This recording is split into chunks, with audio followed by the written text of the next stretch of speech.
한 남자가 있었는데요. 이 남자가 결혼을 해가지고 착한 아내도 있고 직장 생활도 잘해요. 근데 한 가지 이 성실한 남자한테 약점이 하나 있었어요. 그 약점이 뭐냐면 자기 아내를 너무 사랑해요. 진짜 사랑해요. 아내를 너무나 사랑하지만 직장 동료 중에 여성 동료 하나를 사랑해서 불륜관계에 있어요. 이런 불륜관계에 있어요. 이 남자가 둘 중에 하나만 고르라는 이 자기 아내가 좀 속 좁아 보이는 거예요. 왜냐하면 다른 그 불륜관계에 있는 여자는요, 자기한테 아내가 있는 줄 알아도 한 번도 둘 중에 하나를 고르라고 그렇게 강요하지 않고 편하게 해줬거든요. 그렇게 편하게 해줬어요. 그러니까 이제 이 사람은 편하게 해주는데 자기 아내는 안 편하게 해주니까 이제 속 좁게 보이는 거죠. 여러분이 이 남자의 아내라면, 여러분 어떻게 하실래요? 나는 쿨하게 바람 필 기회를 줘야 되겠다. 나도 쿨해져야지. 나는 쿨할 거야. 없네요. 나는 총을 쏴서 묻어버릴 거야. 총을 쏴서 묻어버릴 거야. 그렇죠. 그죠? 왜 총 쏴서 묻어버릴 거예요? 우리 민중 목자님? 왜 총 쏴서 묻어버릴 거예요? 배신. 그건 좀 이렇게 좀 봐주면 안 돼요? 좀 쿨해져야지. 지금 쿨하지 못하네. 그죠? 참 문제가 많아. 그러면 안 되잖아요. 우리 쿨해져요. 우리 교회에는 교회의 사랑, 배려, 용서, 이해. 그죠? 교회에서 이런 거 배우는데 그거 못 해주는 거예요? 너무하네, 진짜. 그럼 되나? 오늘 이야기가 우리가 교회에서 주로 하는 이 사랑이라는 얘기랑은 조금 거리가 먼 이야기예요. 여러분, 엘리야가 바알 선지자 450명 하고요. 아세라 선지자 400명 하고요. 총 850명한테 초청장을 보내요. 우리 갈멜산에서 대결하자. 누가 참 신이냐. 이렇게 알아보자. 대결하자라고 딱 초대를 했는데 이세벨이 아세라 선지자는 가지 말라고 했나 봐요. 이세벨이. 그래서 아세라 선지자는 가지 마. 근데 이제 바알 선지자들 450명 온 거예요. 그래서 이제 바알 선지자들 450명과는 지금 대결이 성사가 됐는데 여기 이세벨의 그 아세라 선지자들은 안 왔어요. 그러니까 여러분들이 그냥 흔하게 한 번쯤 들어본 사람들은 850대 1이라고 들어봤을 거예요. 근데 그건 아니에요, 여러분. 정확하게 따지면 450대 1이에요. 450대 1인데 생각해보세요, 여러분. 우리 버나리 마운틴 같은 곳에서 왕과 백성들이 모여있고요. 거기에 이제 450대 1이 재물을 올려놓고, 제단 쌓아서 재물을 올려놓고 위에서 불이 떨어져서 재물을 받으면 진짜 신이다. 이렇게 이제 대결을 한다고 생각을 해보세요. 아까 전에 우리 말씀을 보니까 누구한테 먼저 우선권을 줬어요? 기억나세요? 바알 선지자들한테 먼저 우선권을 줬어요.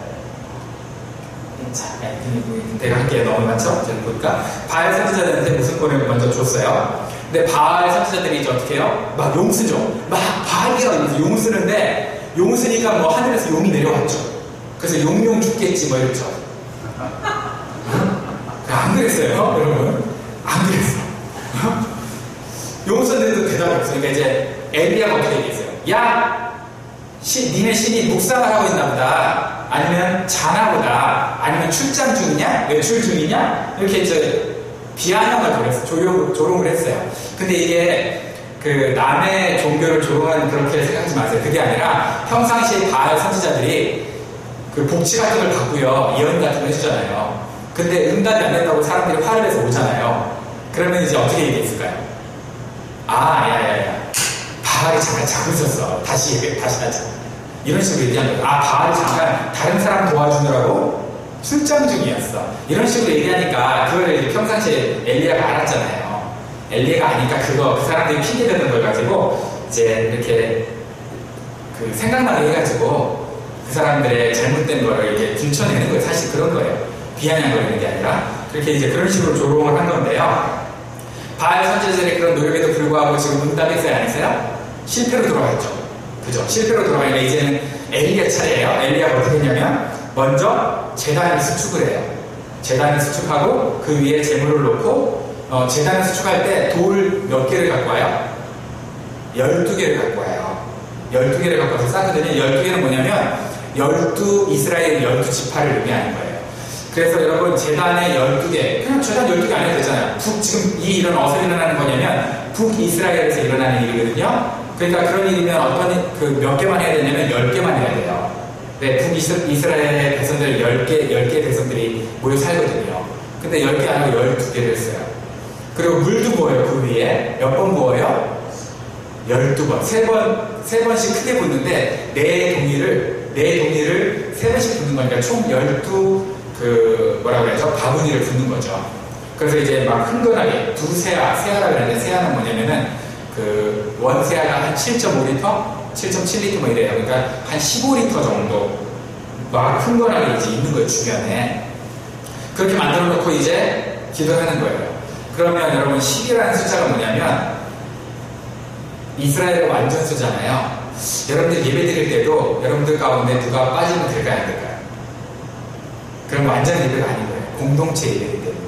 여러분들의 지금 우리 밀레니얼 시대는 공동체 개념이 없어요. 그래서 그냥 우리 정회원이 25명, 우리 VIP까지 따져서 우리 예단들이 한 40명 되는데 그런 분들이 한 사람이라도 빠졌나 보다 이렇게 생각하잖아요. 근데 그런 마음으로 예배 드리면 안 되는 거예요, 원래는. 왜? 12돌을 가져오라 그랬는데 그냥 11개 하는 거야. 그럼 되겠어요? 안 되는 거예요. 그게 원래 공동체성이라는 거예요. 그래서 나 하나 빠져도 되지라고 생각하는 사람은 지금부터 그렇게 생각하면 안 돼요. 그리고 여러분 주변 사람들이 빠지잖아요. 빠졌나 보다 또라 이렇게 생각하면 안 되고요. 안 되는데 우리 예배가 온전하지 않은데 이렇게 여러분 마음에 불안감이 있어야 돼요.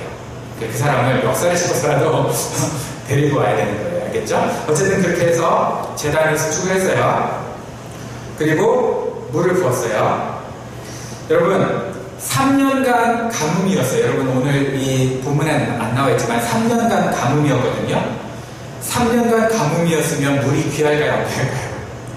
겁나 귀할 텐데 물을 12통이나 부었으니 어디서 그 귀한 물을 가져왔을까요? 어떤 사람은 지중해 가까우니까 지중해 바닷물을 가져왔을 것이다라고 얘기하는데 그건 모르는 거예요. 그죠? 바닷물을 제물 위에 쏟진 않잖아요. 하나님 너무 싱거우실까봐 소금 간을 해드시는 건가? 그러진 않았을 거 아니에요. 깨끗한 물을 부었겠죠. 드럼을 부었겠어요. 그죠? 아마 깨끗한 물을 부었을 것 같아요. 제 생각에는. 근데 여기서 지금 물이 의미하는 게 뭐냐라는 건 중요하잖아요. 어떤 분은 물이 뭐 어쩌고저쩌고 해가지고 얘기하는데 물이 의미하는 건 중요하지 않고 당시 비를 내리는 신이 누구라고 생각하냐면 바알과 아세라라고 생각했어요. 근데 바알과 아세라가 지금 비를 내려줘야 되는 3년간 비가 안 내렸다는 건 뭐예요? 바알과 아세라를 하나님이 심판했다는 얘기죠. 그죠? 그래서 바알과 아세라를 심판하고 너희가 그 귀한 물까지 바알과 아세라가 준다고 생각하는 그 물까지 일단 그 위에다가 어떻게 하는 거예요? 올려놓는 거예요. 그죠? 심지어 우리가 우상이라고 생각했던 것까지 하나님께 그냥 일단 포기하고 올려놓는다는 의미겠죠. 굳이 의미를 찾자면 올려놨어요. 그런데 여러분 지금 이 상황이 안타까운데 왜 안타깝냐면 여러분들이 본문을 제대로 읽었으면 지금 이스라엘 땅은 누구의 홈그라운드예요? 하나님의 홈그라운드예요. 그죠? 하나님의 홈그라운드인데 하나님의 홈그라운드에서 경기를 펼치는데 지금 누가 더 많냐면요 바알 서포터즈들이 더 많아요. 바알 서포터즈들이 훨씬 많아요. 자, 아합방도 바알 편, 제사장은 당연히 바알 선수들, 그죠? 그리고 지켜보는 국민들, 그리고 여론몰이까지 다 누구 편? 바알 편. 하나님 편은 하나도 없어요. 엘리야 혼자만 왕따예요. 엘리야 혼자만. 이 경기장에 지금 얼마나 힘들겠어요. 다, 그죠? 누구 편이야? 원정팀 편이야. 이거 어떻게 된 거예요, 이게 지금 홈그라운드에서. 그죠? 어떻게 된 거예요? 그런데 다행히 하나님은 자기 편인 엘리야의 손을 들어주셔서 그의 기도에 응답하시고 불로 역사하셨죠. 그래서 너무 다행이죠. 엘리야는 그런 승리한 다음에 어떻게 했어요? 바알의 선지자들을 다 모으라 그랬어요. 바알의 선지자들을 다 모으라 그래서 450명을 다 모아서 사로잡아서 죽였어요. 우와, 끔찍하다. 사랑 이야기가 아니라 죽인 이야기가 나와요. 여러분 오늘날 이런 사건이 지구촌 어디서 일어났다 그러면은 여러분 종교 탄압, 그죠? 종교 탄압이다, 인권 문제 난리 났다 그러면서 이제 막 신문에 올라오고 바알 선지자 막 죽다 이러면서 아합은 새로운 찰리죠, 그죠? 아합이랬다. 엘리야는 그죠? 엘리야는 지금 세관을 차서 심판받아야 될 거예요. 여러분, 하나님이 심은 게 증명됐죠, 지금. 오늘 보니 본문에서. 그럼 증명됐으면 우리 450명의 선지자들 잘 타일러서 죽이지 말고 잘 타일러서 살려주면 안 돼요? 엘리야 너무 무자비한 것 같지 않으세요? 와, 너무 무자비하다. 이렇게 생각되지 않으세요? 그런데 여러분, 만약에 엘리야가 졌다면 바알의 선지자들 450명이 엘리야를 살려줬을까요? 이 당시에? 제 생각에 찢어지겠을 것 같아요. 완전히, 그죠? 안 살려줬을 거예요. 여러분, 하나님은 이스라엘 백성들에게 바알이 아니라 나만 섬겨라 라고 요구를 하세요. 나만 섬겨라. 여러분, 쿨하게 다른 신도 섬기다가 결정적일 때만 나를 섬겨. 이러면 좋잖아요. 하나님. 아, 진짜 밴댕 소갈딱지도 아니고 왜 자기만 섬기래요, 하나님이. 그죠? 근데 바알 예를 들면 다른 사람들 섬겨도 뭐라 안 해요. 바알 예를 들면 야, 하나님도 섬겨? 근데 나도 섬겨? 이러는 거예요. 그러니까 누가 더 쿨해 보여요? 바알이 더 쿨해 보이지. 하나님은 조금 쿨해 보이지가 않죠. 여러분한테 딸이 있다고 생각해서 너무 귀여워. 눈에 넣어도 아프지 않을 딸이 있어요. 근데 이 친구가, 여러분 딸이 이제 초등학교 딱 가서 세컨더리 딱 넘어갔는데 친구들을 사귀면서 친구들 가운데 어떤 친구들이 대마를 아주 공짜로 필요하고 대마를 자꾸 공급을 해줘. 여러분 딸한테. 대마표 괜찮아. 여러분 여러분 친구 딸 너무 고맙죠. 공짜로 주잖아요, 대마를. 고맙죠, 그죠? 혹은 이렇게 생각해요. 약간 여러분 아들딸이 이제 세컨드를 딱 들어왔는데 친구들이 이렇게 꼬시는 거예요. 야, 총각딱지 떼야지. 그런 총각딱지는 언제 떼야 되냐면 고등학교 다니면서 떼는 거야. 무슨 대학 때 떼려고 그래 하면서 막 꼬시는 거예요. 그럼 뭐 여러분, 그 아들을 꼬실 때는 그래도 화가 별로 나진 않을 거예요. 그죠? 이런 쓰레기들. 근데 딸을 꼬신다고 생각해보세요. 여러분의 사랑하는 딸을 어떤 놈이 야, 초밥딱지 떼야지 내가 떼줄게. 천연딱지 떼야지 내가 떼줄게. 라고 여러분 꼬신다면 어떨 것 같으세요? 너무 고맙죠? 찢어지게 버린다. 너무 무섭다. 이번 시간에 그런 말 해도 돼요? 저는 이제 그냥 조용히 총을 살 거예요. 총을 사겠죠. 뭐 쏘지 안 쏠지는 몰라요. 그냥 총을 사겠죠. 모든 모습이 쏘죠. 자, 우상숭배가 이런 거예요. 하나님한테 우상숭배가 잘못된 삶을 살도록 꼬실 뿐만 아니라 결국은 이런 삶을 살다가 우리가 구원받아야 지옥 가요? 지옥 가잖아요. 그죠? 그런 삶을 살다 보면 지옥에 가죠. 여러분, 우리가 지금 사는 이 시대는 포스트 모던이라고 그래요. 포스트 모던의 키워드가 여러 가지가 있는데 포스트 모더니즘의 키워드 중에 가장 강력한 게 뭐냐면 공존이에요. 공존. 같이 존재하는 거. 공존, 공생 뭐 이런 거. 그죠? 들어보셨죠? 공존이에요. 그러니까 나도 옳고 너도 옳은 거예요. 왜? 공존하려면 나도 옳고 너도 옳아야지. 나만 옳고 네가 그러면 전쟁이 일어나잖아요. 아니면 서로만 옳다 그러면 전쟁이 일어나거든요. 그런데 여러분, 공존이 얼마나 허상에 불과하냐면요. 여러분 생각해보세요. 여러분이 코로나 바이러스랑 공존할 수 있어요? 여러분 코로나 바이러스랑 공존하면 죽잖아요. 공존하려 그러면. 그죠? 근데 여러분 코로나 바이러스랑 공존 못하는 건 인간만 공존 못하는 거예요. 짐승들은 공존해요. 걸려도 안 죽어요. 그죠? 코로나 바이러스는.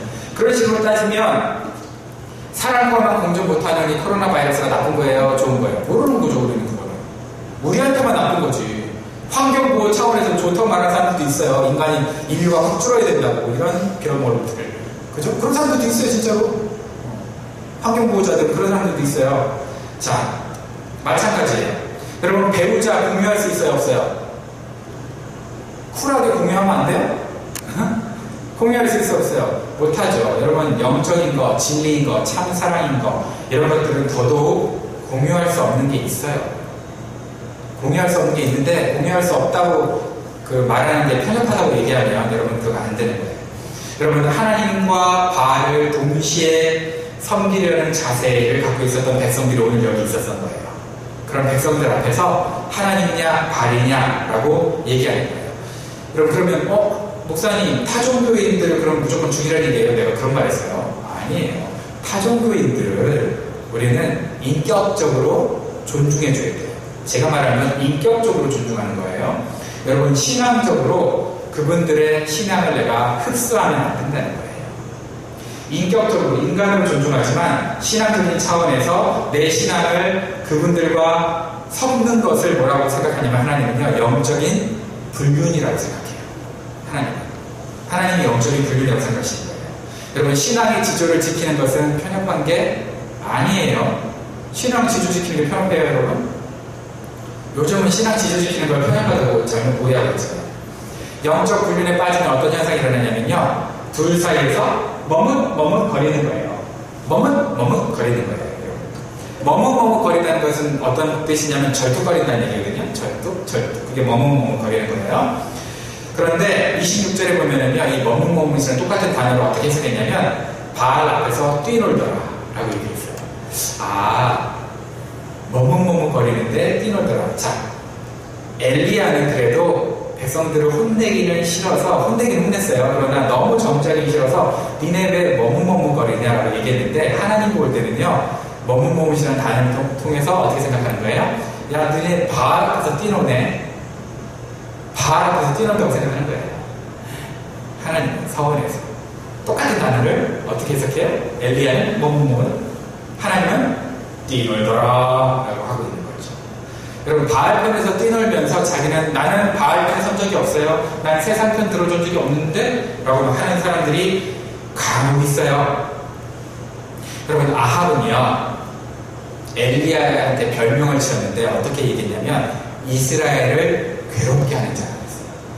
오늘 본문에는 안 나와 있어요. 17, 18절, 19절에 나와 있는데 이스라엘을 괴롭히는 자. 여러분, 이스라엘 괴롭히는 사람이 엘리야일까요? 아합일까요? 엘리야가 이스라엘 괴롭혀요? 여러분들이 우리 이경태 목사님은 예담교회를 괴롭히는 자 이러면은요, 저는 제대로 된 선지자예요. 그죠? 제대로 된 선지자예요. 여러분, 이스라엘을 괴롭게 하는 자라는 이 별명은 여호수아 시대 때 누가 갖고 있던 별명이냐면 아간이라는 사람이 갖고 있던 거예요. 아간 때문에 아이성에서 실패했죠. 아간이 여리고성에서 재물을 꼽을 쳐가지고 다 없애라 했는데 꼽을 쳐가지고 이 꼽을 친 아간 때문에 아이성에서 실패하거든요. 한 36명 정도가 죽거든요. 전쟁하다가. 그래서 이 아간은 뭐라고 그러냐면 이스라엘을 괴롭게 하는 자야. 왜 그랬냐 이렇게 얘기하고 있는 거예요. 근데 그 이스라엘 범죄하는 사람이 아합이에요, 엘리야예요. 엘리야가 들었을 때 세상에 누구한테 할 말인지 모르겠네. 그죠? 얼마나 이제 엘리야가 화가 났겠어요. 여러분, 하나님만을 사랑하는 사람에게 따라오는 조롱거리가 가끔 있어요. 야, 너무 무식하다, 융통성 없다, 편협하다, 위선적이다, 이런 얘기를 들을 수도 있는 거예요. 엘리야가 지금 이렇게 들었잖아요. 여러분, 36절, 37절에 보면은요, 엘리야의 기도가 나와 있어요. 엘리야의 기도를 여러분이 한번 쭉 보세요. 읽을 때.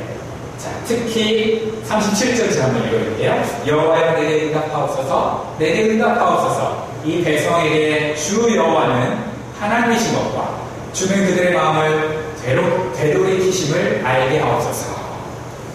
여러분, 이렇게 기도하는 내용을 볼 때 어떤 마음이 들어오세요? 하나님, 내 기도 안 들어주시면 저 끝장나요, 이런 생각 드세요? 저 그러니까 두려워요. 이래서 나 쪽팔리고 두려우니까 제 기도 들어주세요. 이렇게 여러분들 엘리야가 그런 마음으로 기도하는 것 같으세요? 아니면 하나님 마음 아프시죠? 하나님 힘드시죠? 이스라엘 백성들 이 모양에서 힘드시죠?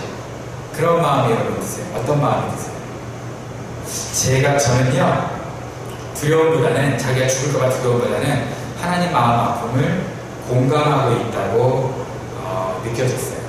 엘리야가 참 공감하고 있구나. 여러분, 이 전쟁은 누가 하라 그랬어요? 성경 제대로 보면 엘리야가 한 거 아니에요. 자기가 내가 하나님 명예를 위해서 이런 적 없어요. 하나님이 하라 그랬어요. 하나님이 그렇게 하라 그랬어요. 주님의 말씀대로 엘리야는 순종한 것 뿐이죠. 여러분, 십자가를 볼 때도 예수님이 십자가를 막 지고 싶어가지고 안 다니셨어요? 아니에요. 예수님이 하나님의 명령에 따라서 십자가를 지신 거예요. 왜? 하나님을 너무 사랑했기 때문에. 여러분 착각하지 마세요. 사람을 사랑한다고 하면서 하나님을 사랑하지 않으면 사람을 먼저 사랑하려고 하는 사람, 하나님 사랑 없이 사람을 먼저 사랑하려고 하는 사람은 사람을 사랑하는 게 아니라 사람의 눈치를 보는 것이 있어요. 진정한 사랑은 하나님을 사랑할 때 오는 거예요. 근데 또 이것도 있어요. 이것도 함정이 있죠. 하나님을 사랑한다고 하면서 사람한테 막대. 그건 사랑하는 게 또 아니에요. 사랑한다고 착각하는 거죠. 그죠? 제가 이런 질문을 한번 해볼게요. 몇 가지 질문을 해볼 건데, 여러분 질문에 마음으로 답을 해보세요. 여러분은 하나님을 얼마나 사랑하세요? 여러분은 하나님을 얼마나 사랑하십니까? 그리고 여러분은 혹시 일주일 동안 예수님처럼, 당신은 예수님처럼 사시네요 라는 말을 들어보신 적 있으세요? 당신 예수님처럼 사네요?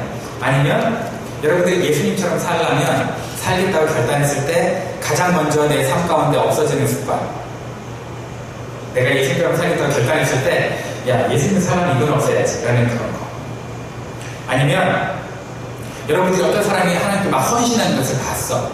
그때 헌신하는 걸 보면서 막 기쁜 마음으로 칭찬을 하나요?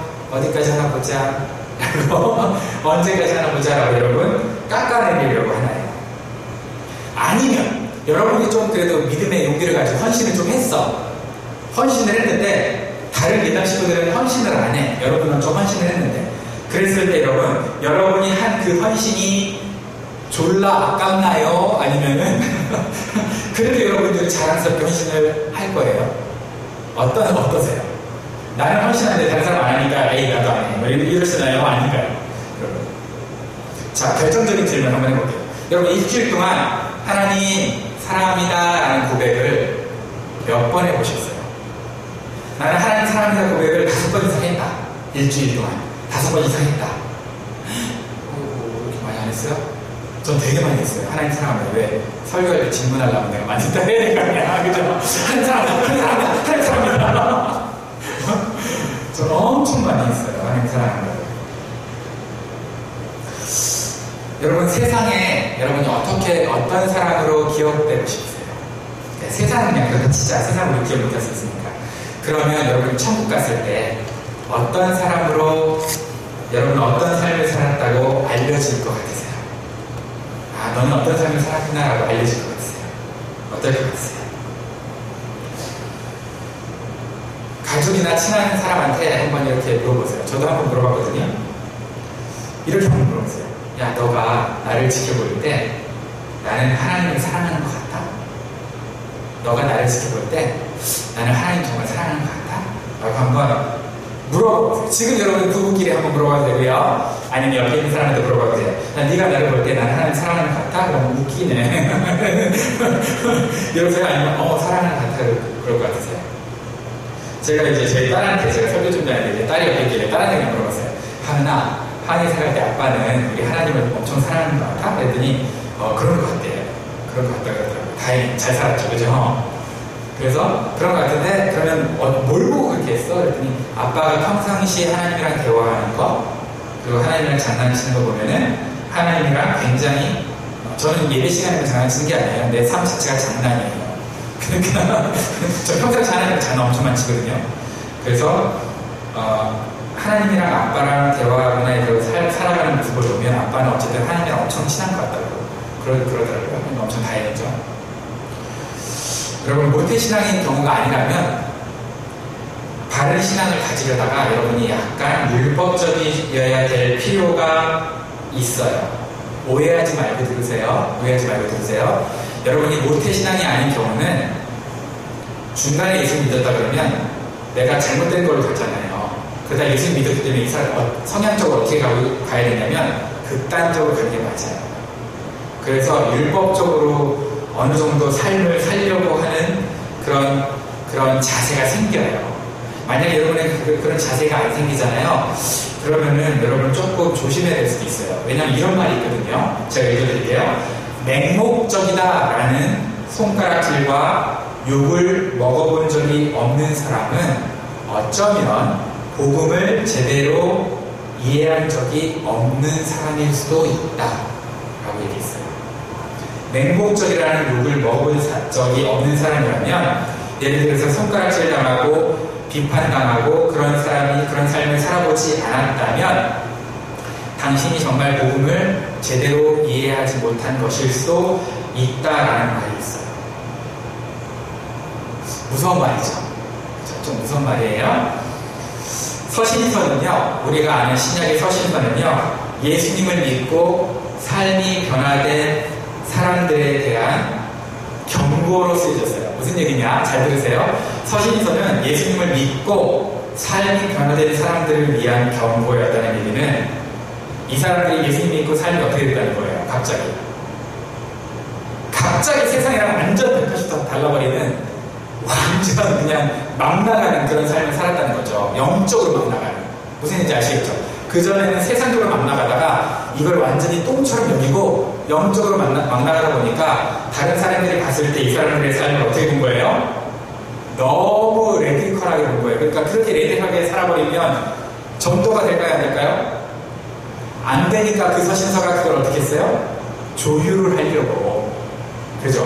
야, 너 너무 율법적이야 라고 얘기한 이유가 왜 그랬겠어요? 율법적으로 살지도 않은 애들한테 야, 너 너무 율법적이야 이러려고 서신서를 썼겠어요?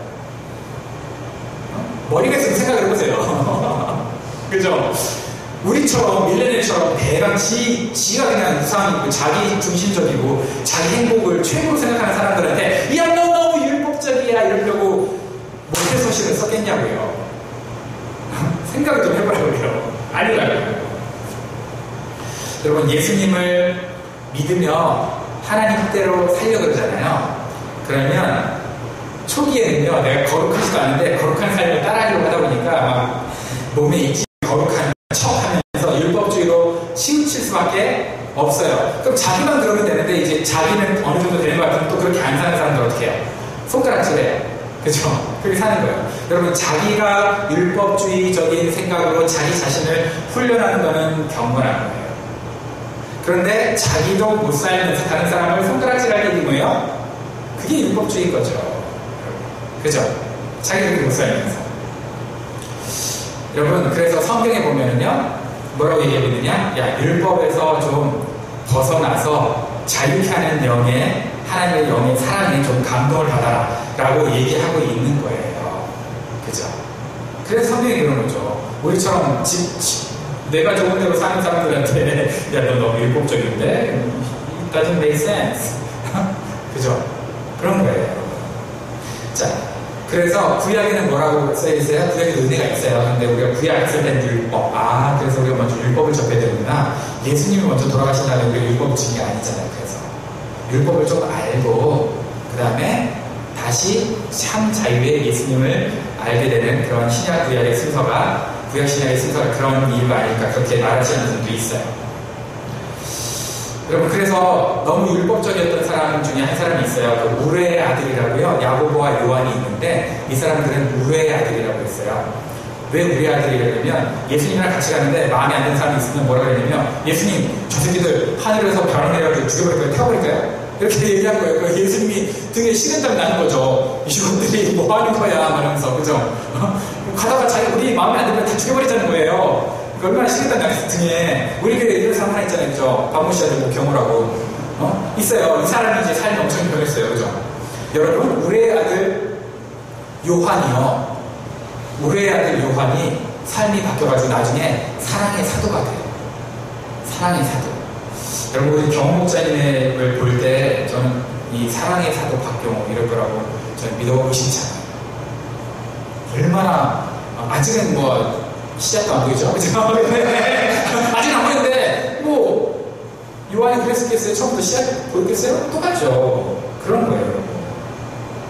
여러분, 날카롭게 문제를 보면서 가슴앓이 하면서 지켜보면서 기도하는 것은 성숙인데요. 오해를 받아서 내가 인기가 떨어질까? 나 인기 떨어지는 거 아니야? 아니면 나 추종자가 좀 많았는데, 저 사람은 균형 잡힌 그리스도인이야 라면서 추종자가 많은데 그 추종자가 나를 싫어할까봐 입을 다물고 있는 것은요, 하나님을 사랑하는 게 아니라 자기 평판을 사랑하는 거예요. 정직해지셔야 돼요. 진짜 정직해지셔야 돼요. 남들로부터 친절하다는 평가, 사랑이 많다는 평가를 하나님의 이름이 영광받는 것보다 더 중요하게 생각할 수도 있는 거예요. 내가 내 삶이 그런 삶일 수도 있는 거예요. 그래서 이런 사람들은요, 항상 어떤 삶을 사냐면 격려받을 땐 좋아해요. 근데 경고받을 땐 싫어해요. 그죠? 격려는 엄청 좋아해요. 경고받을 때는 싫어해요. 그럼 안 되죠. 바른 신앙이 아닌 거죠. 엘리야는 이 전쟁에서 승리했어요. 그 승리한 그 모습을 보고 백성들이 뭐라고 이제 얘기했냐면, 여호와 그는 하나님이시로다 이렇게 고백을 해요. 여호와 그는 하나님이시로다. 근데 엘리야 이름이 뭔지 알아요? 뜻이 여호와는 나의 하나님이시다 이런 뜻이거든요. 그러니까 여기서 그런 건 아니지만 엘리야 이러면 그게 무슨 얘기예요? 하나님은 우리 하나님, 여호와는 우리 하나님, 이렇게. 그러니까 예를 들어서 박경호 이렇게 얘기했을 때 그의 삶이 전해주는 메시지는 뭐예요? 여호와는 하나님, 여호와는 우리 하나님. 누군가 여러분의 이름을 부를 때 저놈 새끼는 바알 이게 아니라 여호와는 진짜 하나님이시구나, 너의 삶으로 말해주고 있구나 라고 우리가 하나님의 살아계심을 드러내는 삶을 살아야죠. 우리 인기관리하는 사람이 아니라. 여러분, 본문을 우리의 삶에 적용하자면 가장 적당한 게 뭐냐면 예배, 그렇죠? 본문의 사건을 우리 오늘 현재 삶에 적용하자면 뭐겠어요? 예배겠죠. 예배를 통해서 불이 임하면 우리의 삶에서 하나님이 우리의 삶을 제물로 받으시는 거고요. 또 불이 임하면 물처럼 우리의 삶을 좀 다른 쪽으로, 안 좋은 쪽으로, 우상적으로 드라이브 했던 것들도 하나님 어떻게 하시는 거예요? 불 다 없애시는 거죠. 예배를 바르게 드리면. 예배를 통해서 세상의 도전도 이기고요. 예배를 통해서 우리의 때 묻은 옷도 벗고 바알이 아닌 하나님만 섬기는 우리의 신앙이 되는 거예요. 그런데 그렇게 하려면 뭐가 먼저 세워져야 되느냐? 예배의 제단이 세워져야 되죠. 제단. 근데 사람들이 예배의 제단이 무너진 사람들이 많아요. 무너졌는지 안 무너졌는지 어떻게 할까요? 예배 재단이, 내 예배 재단이 무너졌는지 그냥 잠옷 입고 누워서 셀폰 보면서 온라인 예배 드리면 무너진 거예요. 그죠? 아니면 뭐 먹으면서 왔다 갔다 하면서 그러면은 무너진 거예요. 그리고 유튜브 창을 딱 보고 있다가 목소리는 계속 들리니까, 찬양이 들리니까 잠깐 창을 내리고 딴 거 검색하는 거, 이것도 무너진 거예요. 그죠? 창을 왜 내려요? 예배 계속 드려야지. 응? 그거 다 무너진 거예요, 여러분. 그러면 어떻게 바른 예배, 단이 무너지지 않는 예배를 우리가 드릴 수 있을까? 그거는 여러분들이 예배 순서를 맡은 사람인 것처럼 예배를 드리면 돼요. 예를 들어서 설교자, 제가 설교하는데 여러분, 제가 설교 시간에만 열심히 했어요? 설교할 때? 아니겠죠. 여러분이 믿기는 그렇죠? 제가 제 순서에만 나와가지고 이러는 건 아닐 거예요. 찬양도 마찬가지겠죠. 여러분, 찬양팀이 졸린다고 하품하면서 졸겠어요? 찬양하면서? 그죠? 마찬가지. 그렇게 예배를 내가 그 어떤 순서를 맡아서 주인공으로 예배를 드린다고 생각하면서 드리는 예배, 구경꾼이 아닌 예배, 그게 예배의 재단이 수축되어 있고 잘 마련된 예배예요. 그래서 예배 드릴 때도 제가 예배를 드린다라고 하라고 했잖아요. 예배 본다라고 하는 게 뭐가 그렇게 큰 문제겠어요. 근데 예배 본다는 것은 쓰이잖아요. 그죠? 그죠? 그러니까 여러분, 젊은 놈들이 예배 본다는 표현 쓰지 마세요. 무식하게. 어른들은 그럴 수 있어요. 어른들은 그럴 수 있는데, 이런 젊은 것들이 예배 본다 그러는 건 왜 그렇게 예배를 본다 그래? 계속 몇 번이나 설교해 주는데. 자, 오늘부터 40대 미만에 예배 본다는 표현을 쓰시면 저한테 10분씩 내는 겁니다.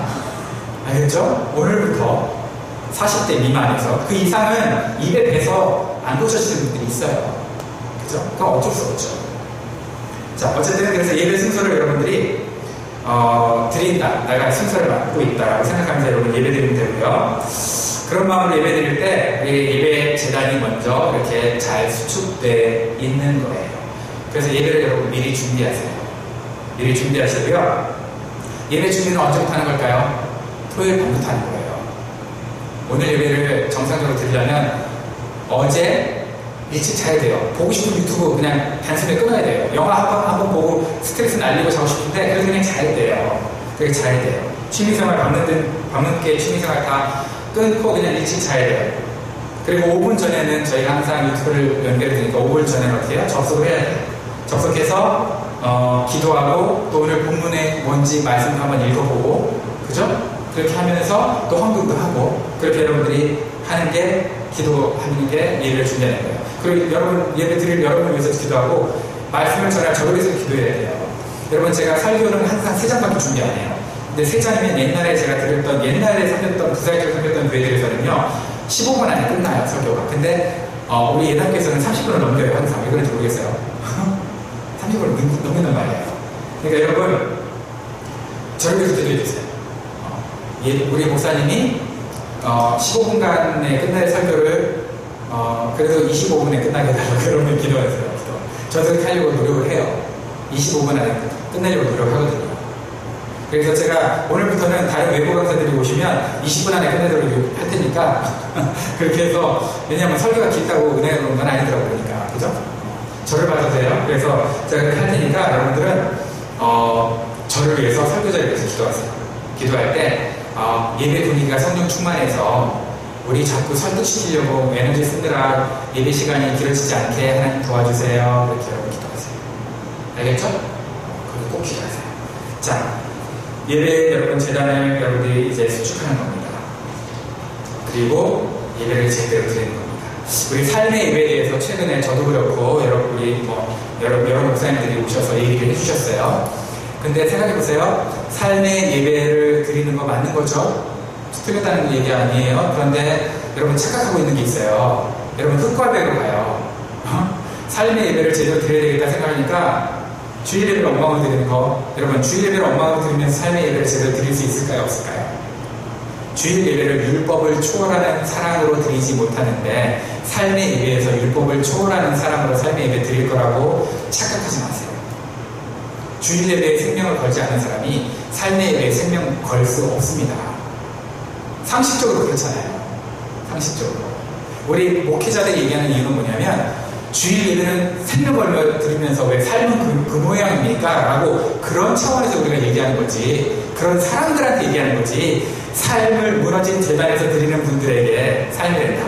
주일 예배를 무너진 재단에서 드리는 분들에게 삶의 예배를 드리라고 얘기하는 건 아니에요. 그런 분들은 삶의 예배 주셔도 무너지기 때문에. 그쵸? 여러분 생명 다해서 드리세요. 질문합니다. 여러분의 예배 재단은 안녕하십니까? 여러분의 예배 재단 안녕하세요? 안녕하시기를 주님의 이름으로 축원합니다.